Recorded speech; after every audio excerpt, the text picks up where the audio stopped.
안녕하세요. 반갑습니다. 이번 시간은 푸드 아트 테라피를 적용하기 위한 준비 과정을 알아보는 시간입니다. 이번 시간의 학습 목표를 보면 다음과 같습니다. 첫째, 푸드 아트 테라피에 사용하는 요리 재료에 대해서 설명할 수 있습니다. 둘째, 푸드 아트 테라피에 사용하는 요리 도구에 대해서 설명할 수 있습니다. 셋째, 칼 사용법에 대해서 설명할 수 있습니다.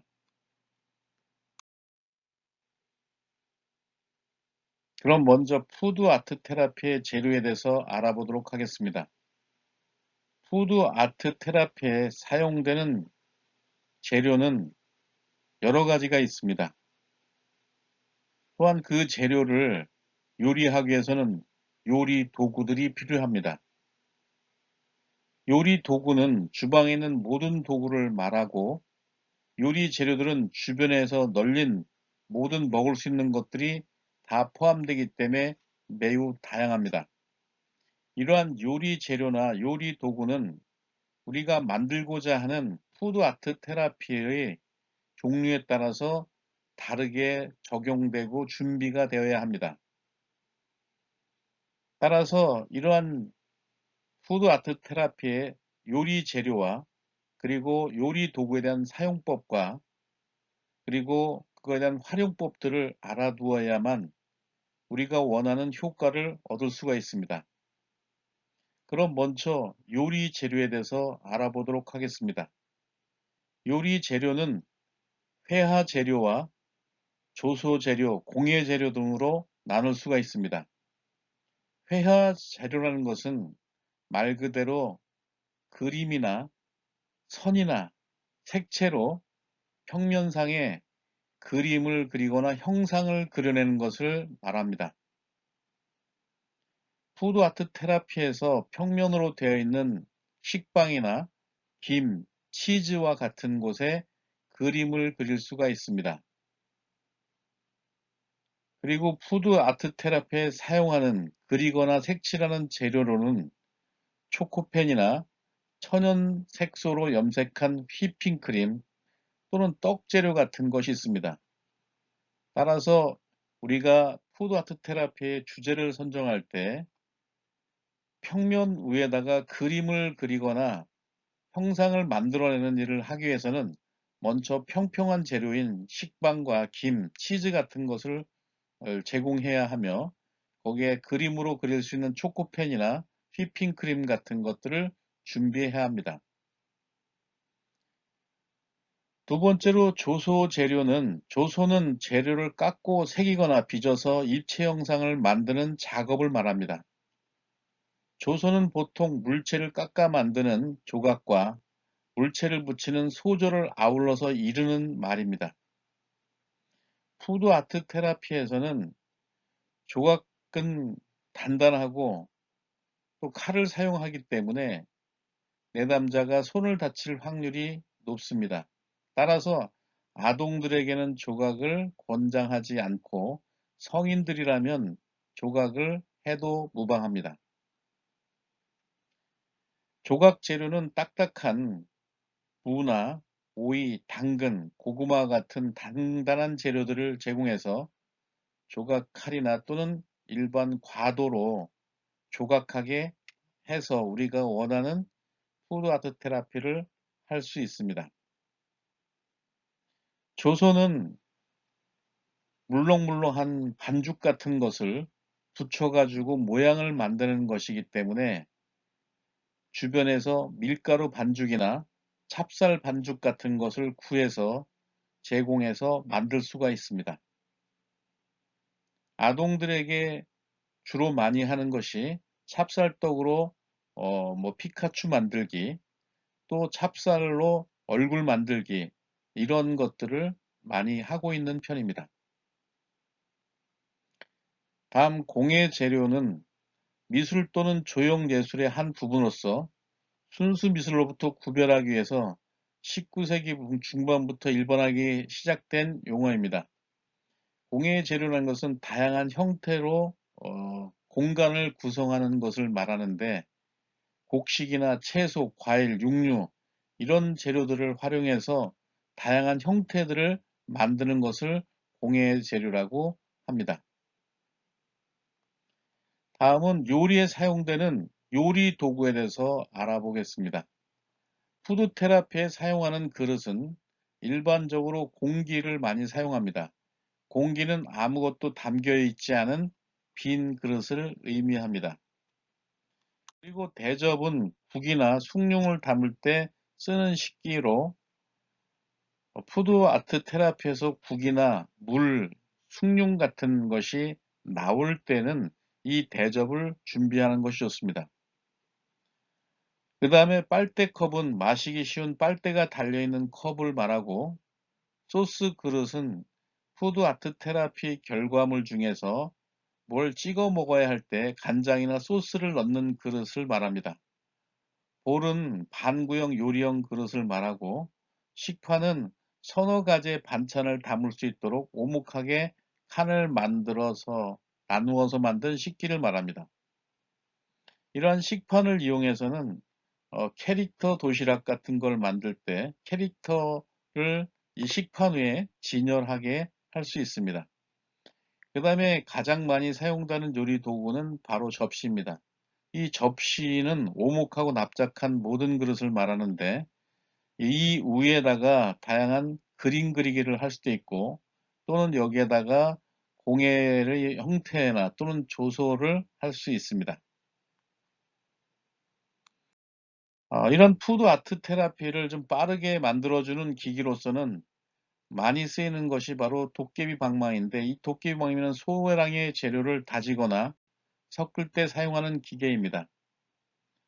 그리고 아이들에게 관심을 갖게 하기 위해서 필요한 것은 와플기입니다. 와플 같은 걸 만들어서 거기에 장식을 하게 하는 것도 하나의 방법이 될 수 있습니다. 그 다음에 뜨거운 것을 덮이거나 또는 음식을 조리하기 위해서는 인덕션 오븐이 있으면 좋습니다. 그리고 밥이 필요한 경우에는 전기밥솥을 사용하는 것이 좋고 또는 전기로 열을 내서 쿠키나 빵을 구울 때는 전기 오븐을 가지고 있는 것이 좋습니다. 그리고 물을 빨리 끓여주기 위해서는 전기 주전자가 있는 것이 좋고 또 전자파를 발생해서 음식을 조리하는 전자레인지는 차가운 음식을 덮이거나 또는 간단한 요리를 할 때 사용할 수가 있습니다. 그리고 푸드 아트 테라피에 사용하는 식빵을 구워서 갈색을 내게 하거나 또는 맛있게 만들기 위해서는 토스터기가 필요합니다. 그 다음에 핸드 믹서는 이동하면서 쉽게 사용할 수 있는 혼합기인데 요리를 많이 할 때는 이런 것들이 필요하다고 할 수 있습니다.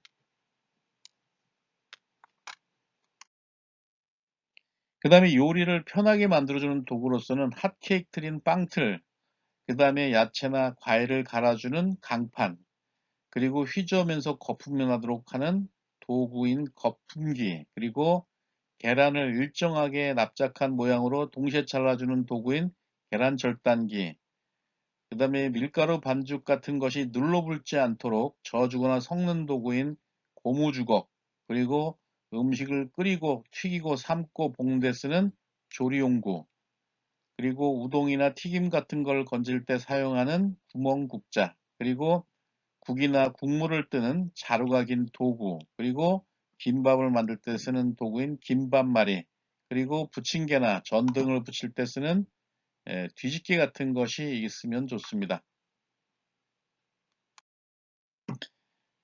그리고 요리를 편하게 만들어주는 도구로서는 둥글고 길게 깎아 만들어서 밀가루 반죽 따위를 얇게 민 데 쓰는 밀대, 그리고 계란을 넓게 부칠 때 쓰는 사각 프라이팬, 그리고 고기나 굳은 떡 조각 따위를 굽을 때 쓰는 석쇠, 그리고 먼지나 때를 쓸어서 떨어뜨리거나 풀칠 따위를 하는데 사용하는 솥, 그리고 뚜껑을 밀폐하여 용기 안의 압력을 높일 수 있는 압력밥솥, 그리고 밥을 풀거나 또는 음식물을 골고루 섞을 때 사용하는 주걱, 그리고 완성된 오븐 요리를 꺼낼 때 열에 손을 보호하게 끼는 장갑인 오븐 장갑, 그리고 물이나 술 따위를 데우거나 담아서 따르게 만드는 그릇인 주전자, 액체를 넣고 짜서 조금만 나오게 하는 짜주머니, 그리고 찌는 요리를 도와주는 찜기 같은 것을 가지고 있으면 좋습니다.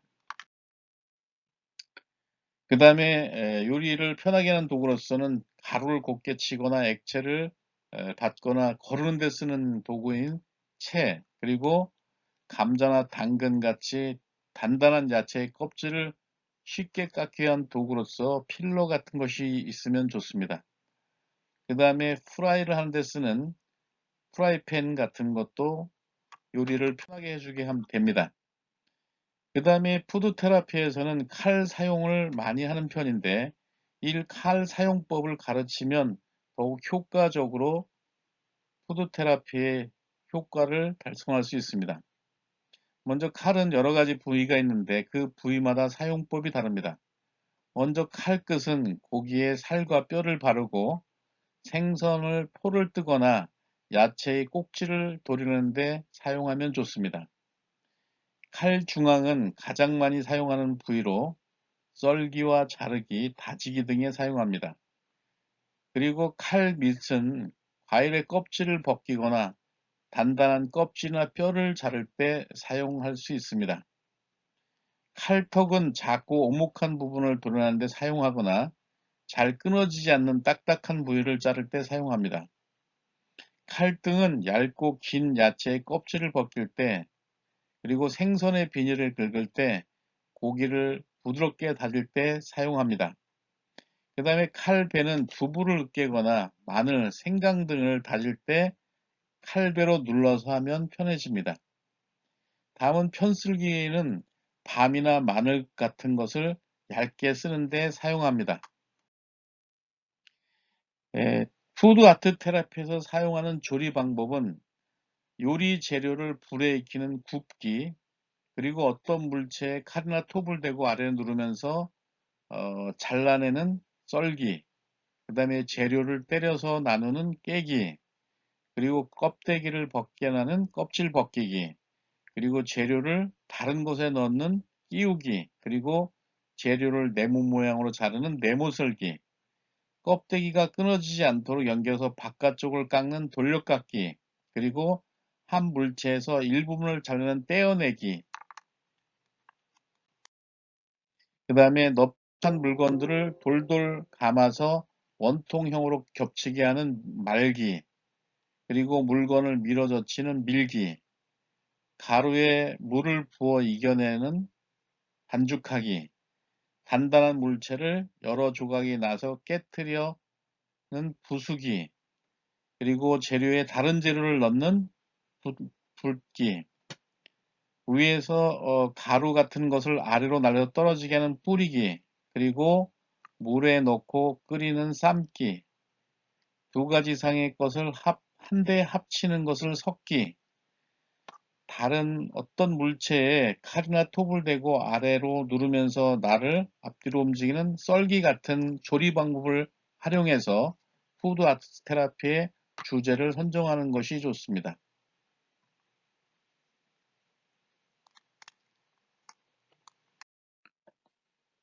동강을 내어서 끊어내는 자르기, 누르거나 비틀어서 재료를 빼내는 짜기, 어떤 틀이나 주형 따위로 규격이 같은 물건을 만들어내는 찢기, 물체를 당겨 가르는 찢기, 뜨거운 김으로 익히거나 데우는 찌기, 가죽이나 껍질 따위를 떼어내는 벗기기, 물기가 거의 없거나 적은 상태로 열을 가하여 이리저리 저으며 익히는 볶기, 채를 써서 액체 속에 있는 건더기를 걸러내는 거르기,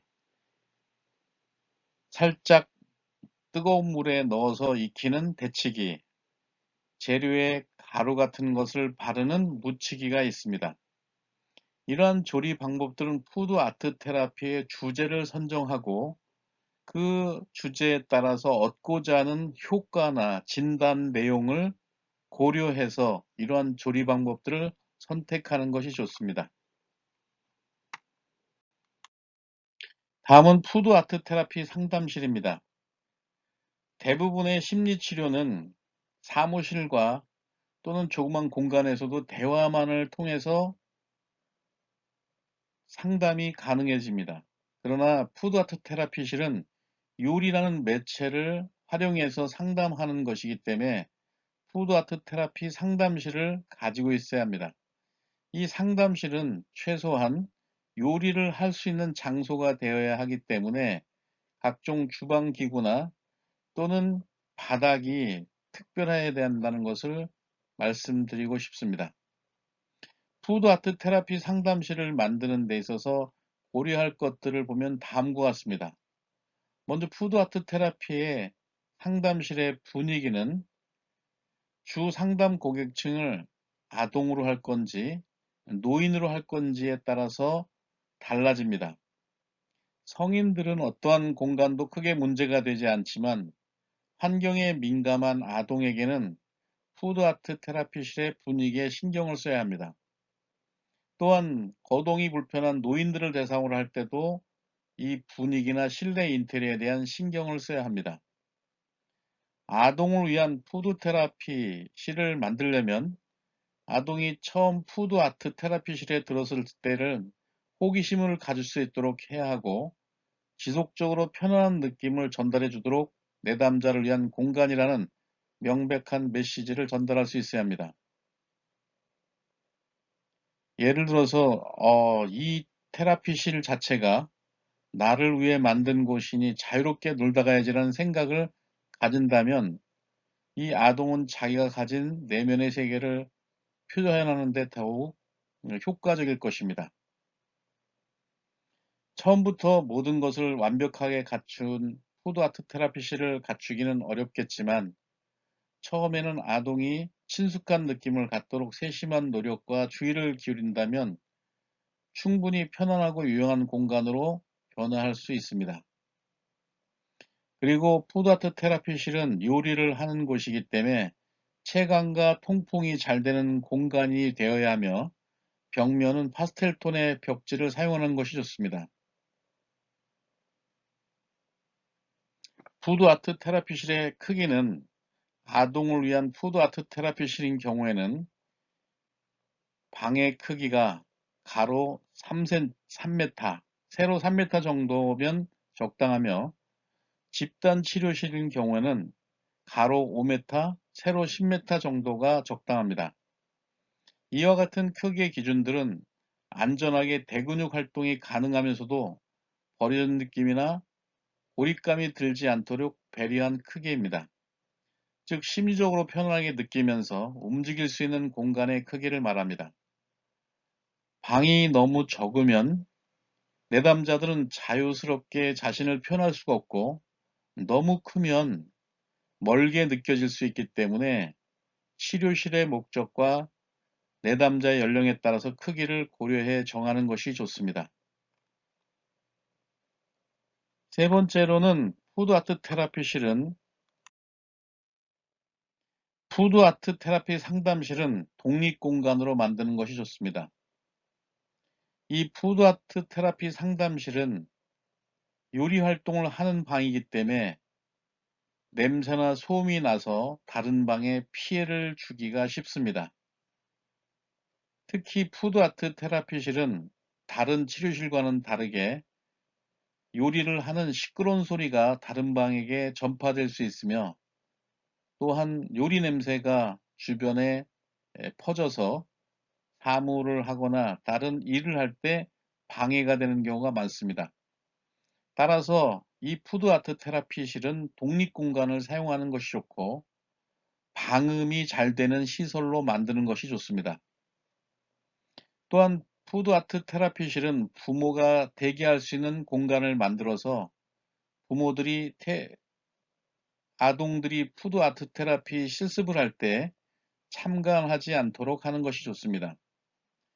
부모들이 참관을 하게 되면 아동들은 부모를 신경 쓰거나 의존하려는 성향이 있기 때문에 되도록이면 부모들이 상담을 받고 대기할 수 있는 공간을 별도로 만드는 것이 좋습니다. 또한 이 공간 안에서 사용하는 의자나 테이블의 높이는 내담자가 주 어떤 계층인지에 따라서 아동인 경우에는 작은 것, 성인인 경우에는 큰 것들을 사용하는 시설적인 배려가 있어야 합니다. 네 번째로는 푸드아트 테라피실은 물을 많이 사용하기 때문에 바닥이 많이 미끄러운 편입니다. 바닥이 미끄러워지면 요리 활동을 하다가 내담자가 넘어지거나 다치는 경우가 발생할 수 있습니다. 따라서 물기가 빨리 마를 수 있으면서 물기가 있을 때는 미끄러지지 않는 타일을 선택하는 것이 좋습니다. 또한 청소하기 쉽고 청결을 유지하기 위해서 위생적인 환경을 만들도록 고안하는 것이 좋습니다. 다섯 번째로는 급수 시설을 갖추는 것이 좋습니다. 푸드 아트 테라피실은 요리 실습을 하는 것이기 때문에 물을 사용하는 경우가 많습니다. 따라서 물을 사용하기 위해서는 싱크대가 있어야 하며 급수시설이 설치가 되어야 합니다. 물론 요리 중에는 물을 사용하지 않고 할 수 있는 것도 많습니다만 다양한 푸드 아트 테라피의 효과를 내기 위해서는 불과 물을 사용하는 경우가 많기 때문에 싱크대를 갖추고 있는 것이 좋고 이 싱크대에서는 급수시설을 설치하는 것이 매우 좋습니다. 지금까지 푸드 아트 테라피 상담실에 대해서 알아보았습니다.